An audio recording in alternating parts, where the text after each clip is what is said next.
Good মোদিকার morning. তো আশা করি ভালো আছেন। তো আমি পাপিয়াশা, আমার ছোট্ট ইউটিউব চ্যানেলে ছোট্ট একটা ডেমো দেখানোর জন্য আমি এসেছি।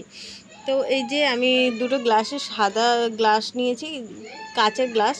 তো সেই গ্লাসের মধ্যে আমি একটুখানি উজালা দিয়ে দিলাম।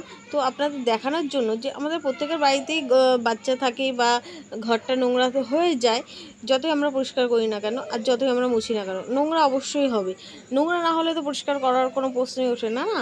তো নোংরা করে নিলাম ঘরটাকে ভালো করে। তো এবার আমি পরিষ্কার করব লাইজল দিয়ে। তো লাইজলটা আমি এক মুটকি নিয়ে নিচ্ছি। তো এক মুটকি না, এক চামচ নিয়ে আমি দেখাচ্ছি লাইজলটা দিলে কি হচ্ছে ঘরে। তো এই যে দুটো উজালা দেওয়া ছিল, দুটোতেই উজালা দেওয়া ছিল। তো দেখতেই পাচ্ছ যে এটা কেমন ডিপ হয়ে গেছে। আর এটা হলো আমাদের স্টেডি ক্লিন। এটা আমরা মোদি কেয়ারের স্টেডি ক্লিন। এটা দিয়ে যদি আমরা ঘর মুছি তো আমরা সেটা দেখতে পাবো যে এটা দিয়ে ঘর মুছলে আমাদের কতটা ঘরটা ক্লিন হচ্ছে। তো সেটা দেখানোর জন্যই আজকে ডেমোটা করেছি। তো তোমরা দেখতেই পেলে আমি 2-1 ফোঁটা কোনো রকমে দিয়েছি।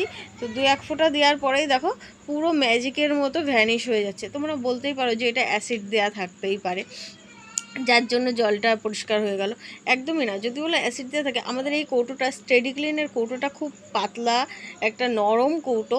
এই কৌটোটায় যদি আমরা জানি যে অ্যাসিডটা থাকে কাচের শিশিরে, অ্যাসিডটা কখনোই প্লাস্টিকের শিশিরে থাকলে অ্যাসিড কিন্তু গলে যেত। তো প্লাস্টিকটা পুরোই গলে যেত, কিন্তু আমাদের এখানটা কোনো অ্যাসিড জাতীয় কোনো কিছু ব্যবহার হয় না। কারণ কি, অ্যাসিড যদি ব্যবহারই হতো তো এই যে লাইজলের যে হলুদ কালারটা, সেই কালারটা কিন্তু নষ্ট হয়ে যেত, তাই তো। কিন্তু আমাদের এই লাইজলের কালারটা একদমই নষ্ট হয়নি, যে ওই হলুদটা হলুদই রয়ে গেছে। তো সেটাই দেখালাম যে এটাতে কোনো অ্যাসিড জাতীয় কোনো কিছুই নেই।